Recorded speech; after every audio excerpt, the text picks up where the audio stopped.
Best tight end in the game, I'm about to go with Tony Gonzalez. Tony Gonzalez. Tony Gonzalez. I think he's the greatest of all time. Touchdown, Tony Gonzalez, and the right-hand dunk. He is the best ever.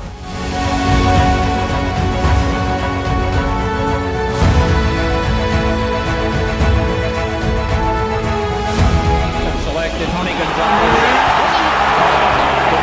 Tony Gonzalez, and he's in for a touchdown. The best tight end in history. In the heart of Torrance, California, where concrete meets dreams and diversity paints the landscape in every shade of possibility, a young boy named Tony Gonzalez was learning his first lessons about being different.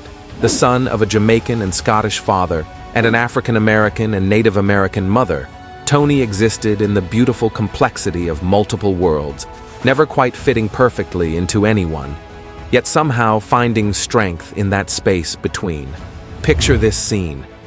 A 13-year-old Tony walking through his neighborhood, shoulders slightly hunched, carrying the weight of questions he couldn't yet answer. Who was he? Where did he belong? The mirror reflected features that told a story of heritage and hope, but the world around him sometimes struggled to understand that story. In those quiet moments of uncertainty, something powerful was brewing, something that would later fuel an unstoppable drive for excellence. His mother, Judy, would watch from the kitchen window as Tony spent countless hours in their backyard, throwing a football against the garage door, catching it, throwing it again. The rhythmic thud became the soundtrack of his childhood, a percussion of persistence that echoed through their modest home. She saw something in her son that perhaps he didn't yet see in himself. An athlete, yes, but more than that, a young man destined to redefine what was possible.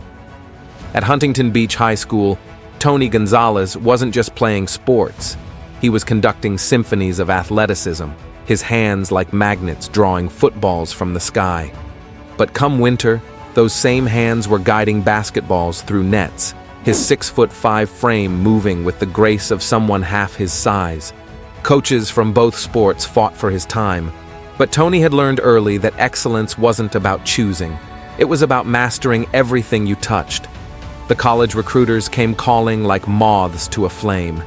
They saw the numbers, the highlights, the raw talent that jumped off the film. But what they couldn't measure was the quiet determination that had been forged in a young man who had always been underestimated, always been told to pick a lane, always been expected to be less than he knew he could become. Berkeley called his name, and Tony answered. The University of California offered him something precious, the chance to pursue both his passions without compromise. Under the California sun, in the shadow of academic excellence, Tony Gonzalez was about to write the first chapters of a legend. College became his laboratory. Every practice was an experiment in possibility, every game a thesis defense of his potential. While other tight ends were content to block and catch the occasional pass, Tony was elevating the position with a unique style that drew on his basketball background. He studied receivers, analyzing their routes, their footwork, their ability to create separation. He trained like a basketball player, maintaining the agility and court vision that made him special. His teammates watched in amazement as this gentle giant moved like water, flowing between defenders with an almost supernatural understanding of space and timing. But success never came easy. There were fumbles that haunted him through sleepless nights, dropped passes that replayed in his mind like broken records. Each failure became fuel, each setback a setup for an even greater comeback. His coaches saw something remarkable, not just in how Tony succeeded, but in how he processed failure, learned from it, and emerged stronger. The 1997 NFL Draft arrived like Judgment Day. Kansas City Chiefs head coach Marty Schottenheimer made the call that would alter NFL history. With the 13th pick in the first round, they selected Tony, betting their future on a player who didn't quite fit the traditional mold. Little did they know they weren't just drafting a player. They were drafting a revolution. The early years in Kansas City were baptism by fire. NFL linebackers hit harder than anyone Tony had faced. The speed of the game was overwhelming, the complexity mind-bending. There were moments of doubt, nights when he questioned whether he belonged on the same field as these professional gladiators. But somewhere deep inside, that quiet voice that had sustained him through childhood whispered the same message. You belong here, but only if you're willing to work harder than everyone else. And work he did. While teammates relaxed in the off-season, Tony was in the gym, sculpting his body into a perfect marriage of size and speed. He studied film like a scholar, breaking down defensive tendencies, learning to anticipate rather than react. His hands, those same hands that had caught thousands of balls against a garage door in Torrance, became instruments of precision. The breakthrough came gradually, then suddenly. Season after season, Tony's numbers climbed. He wasn't just catching passes, he was redefining what was possible for his position. 14 Pro Bowl selections would follow, each one a testament to sustained excellence in a league that chews up and spits out even the most talented players. By the end of his career, his numbers spoke volumes. 1,325 receptions, 15,127 receiving yards, and 111 touchdowns, records that stood as monuments to durability and greatness. But perhaps his greatest achievement wasn't statistical.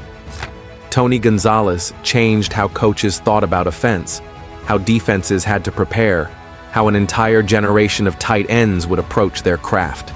He proved that positions in football weren't boxes to be confined within, but frameworks to be expanded beyond. The years in Kansas City blurred together in a beautiful montage of diving catches, broken tackles, and touchdown celebrations. Tony became more than a player. He became a symbol of what happens when talent meets dedication, when natural ability is multiplied by an otherworldly work ethic. Yet football was never his only focus.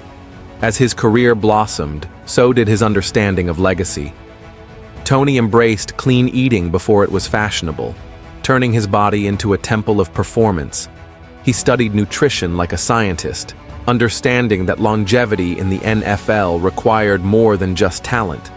It demanded treating his body as his most valuable asset. Family became his anchor. Marriage, fatherhood, the responsibilities that come with being a role model. Tony embraced them all with the same intensity he brought to football. He understood that his platform was precious, that young athletes were watching, learning, aspiring to follow in his footsteps. When the time came to leave Kansas City, it felt like leaving family. 12 seasons of memories, relationships, and shared dreams don't pack easily into boxes. But Atlanta offered something Kansas City couldn't.